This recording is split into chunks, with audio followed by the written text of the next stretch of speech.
Morning everyone. Today we'll start with the topic vegetative propagation. Now, what is vegetative propagation? The new plants are produced from the vegetative parts. Vegetative parts are roots, stems, leaves and buds, and when from these vegetative parts the new plants are produced, that is known as vegetative propagation. Now there is another term which we use, that is known as clones. Now what are clones? The plants which are produced by the vegetative propagation, they are from one plant, they are the exact copies of each other, so that is why the term we use as clones. They are the clones of the parent plant, because they are exactly identical to the parent plant, hence the term clones. Now, examples of the plants which can be produced by vegetative propagation, those are like banana, mint, rose, sugarcane. These all plants can be grown by vegetative propagation. Now next we have the natural methods of vegetative propagation. The natural methods of vegetative propagation are very common, and it occurs during the favorable conditions, like when rainy season is there. During that time these plants grow quickly. And what are the methods by which they can be grown? Like by modified shoots. Now in modified shoots, what you will see is dahlia, sweet potato, asparagus, they all have tuberous roots. Now they become swollen when food is stored in them, the roots, and they remain underground, and new plants grow from these roots in the next season. So in the next season, when these roots are already present in the soil, they will grow into new plants. See, this is how the tuberous roots look like. This is of a sweet potato, which we call shakargandhi, and this is of dahlia, the flower which bear very big flowers. So these are the tuberous roots, and they become swollen when they store the food. And these roots will then give rise to the new plants in the next season. Now next, by modified stems, the vegetative propagation can take place naturally. Now the stems which are there, they are of two types. One is underground and the other one is subaerial. Now in this, first we'll discuss about the underground stems. Underground stems are further of four types: tuber, bulb, rhizome and corm. Now what is a tuber? Tuber is an underground stem. Now it is swollen due to the food which is stored in it, and there are small buds present on the, or small buds and depressions which are present, and those depressions which are present, they are known as eyes. Now if you'll see this diagram, this is a tuber of potato. Small depressions are present. These depressions, they are known as eyes. And these depressions, from these depressions, they act as nodes, and from these depressions or the nodes, the buds will grow, which are also known as the axillary buds, and then they will give rise to a aerial shoot. Clear? So you can grow these potatoes at your home also. You can locate the depressions or the eyes in a potato, and then you can cut those few pieces of potato with the eye, and then you can bury them in the moist soil and water them regularly for a few days, and after few days you will see that each eye has a bud which grows into an aerial shoot. So this aerial, it will grow into an aerial shoot. And likewise you can grow ginger or turmeric at your place. Then next we have the bulbs. Now what are bulbs? They are very short disc shaped underground stem. Example is onion. Now it bears scale leaves and that stores food, and these stems, they have terminal or the axillary buds present. Terminal or the axillary buds are present. Now these axillary buds which are present, then these will give rise to new aerial shoots which will form new plants. Now if you'll see this diagram, this is the bulb of onion. What you will observe is there are scales present. These fleshy scales, they will store the food. Then you have the terminal bud and the disc root which is present, and these terminal and the axillary buds which are there, they will give rise to the new plant.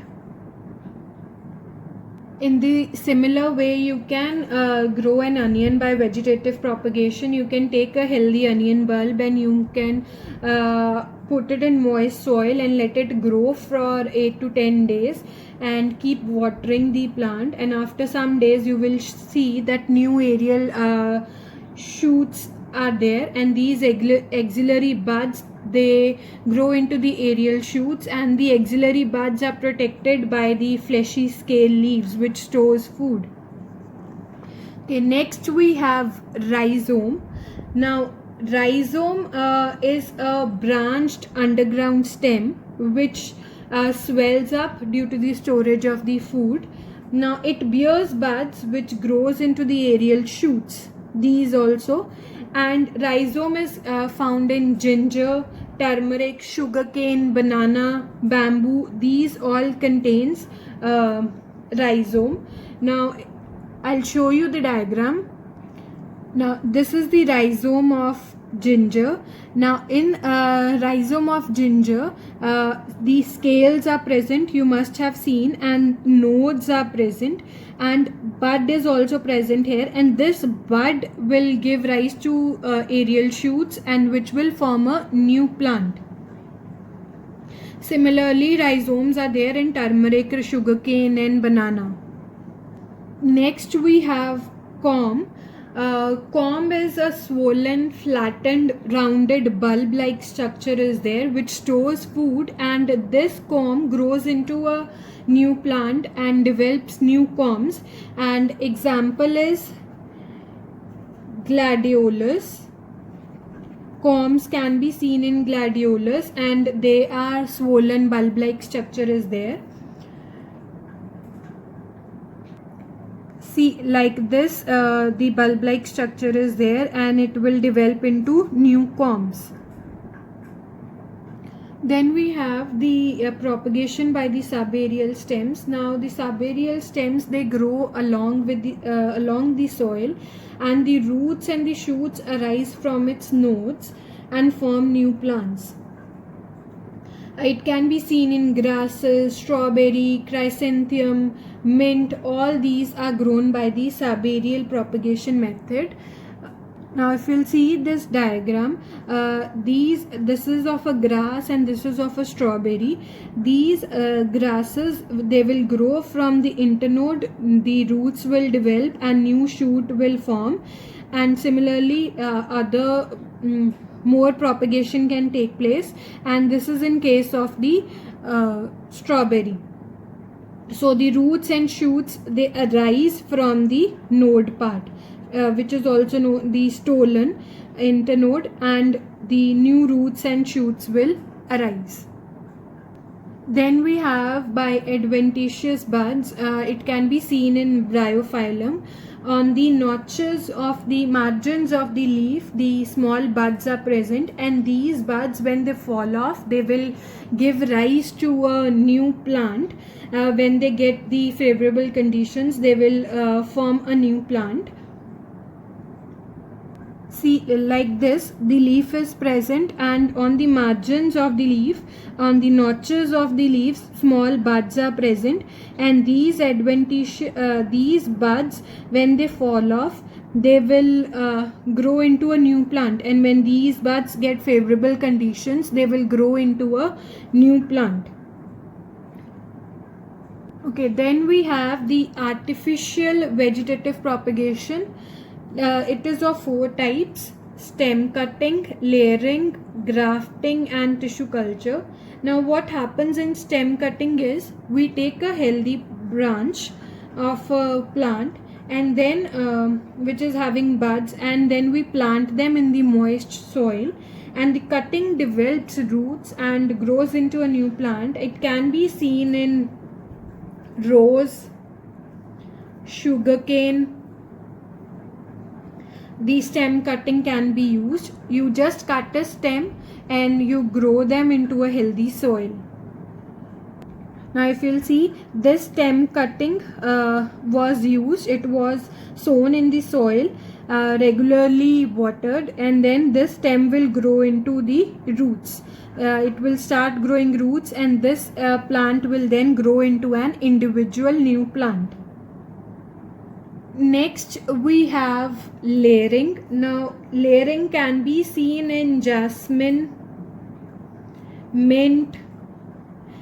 What you have to do is you just have to bend the young branch so that it touches the ground, and you have to cover it with the soil. You have to form a layer over it, and that bent branch will then start developing roots, and it will grow into a new plant. See this figure, this branch is bent and it is covered with a layer of soil, and after some time or after few days you will see that this bent branch, then it starts growing roots, and when it starts growing roots it will grow into a new plant, and then afterwards what you can do is you can cut this branch and you will get an independent plant. Next we have grafting, which can be seen in mango, rose, guava, all these plants, orange, lemon. To get the desired characters we can use grafting. Now what happens in grafting is the cutting with the buds of one plant is used, and the other plant we have the plant which has strong roots. So the one which is having buds, that part is known as skein, and the one with strong root system, that part is known as stalk. And then those skein and the stalk, they are both fixed together. I'll show you the diagram. See, in this diagram, this is the stem part which they have used, which is bearing the buds and which is known as skein, and this is the stalk part which is having a strong root system. So what happens in this is, then these both are tied together, they are fixed together. Then after some time, after few days, you will see that the tissue will develop in this part and they will join these two parts. The stalk will provide the nutrients to the plant, because the roots, they are having extensive root system is there, so it will absorb all the nutrients, it will provide nutrients to the plant.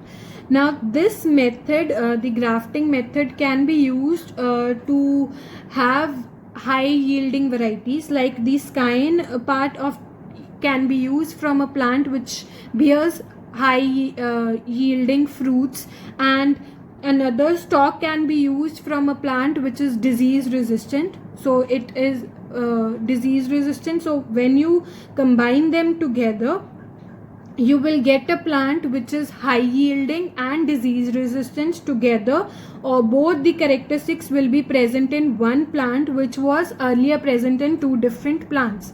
So grafting is a very useful method. Last is the tissue culture method. It is also known as micro propagation.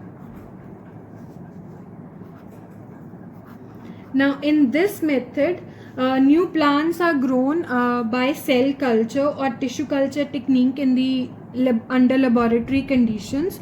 I'll discuss this method of tissue culture in the next video in detail.